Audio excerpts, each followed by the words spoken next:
కథకు అనుగుణంగా కొన్ని పాయింట్స్ రాసుకొచ్చారనమాట.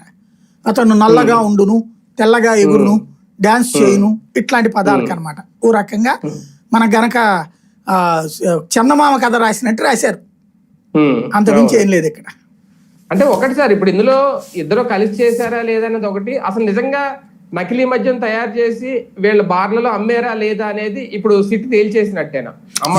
ఇప్పుడు అమ్మడం అయితే నిజం, అప్పుడు అమ్మారన్నది ఊహాజనితం, కల్పితం. అవును, సింపుల్. ఇప్పుడు అమ్మారు, ఈ తయారు చేసింది నిజం, అమ్మింది నిజం, తాగింది నిజం. కానీ ఇది పట్టుబడ్డాక జోగిని లాగడం అబద్ధం, లాగడం నిజం, కానీ జోగికి పాత్ర ఉందనటం అబద్ధం. ఈ నిజాన్ని కప్పిపుచ్చడానికి ఒక అబద్ధపు కథ అల్లడం ఈ కేసులోని వాస్తవం అన్నమాట. అంటే జోగి రమేష్ ని ఇరికించారా లేదంటే ఆయన ఇరుక్కున్నాడా అనవసరంగా అద్దెపల్లి జనార్దన్ తో చాటింగ్ చేశారు అన్నటువంటిది దీని గురించిన కలుద్దామన్నాడు. అక్కడికి వస్తే అది తప్పించి ఇంకేమైనా ఉందా అందులో?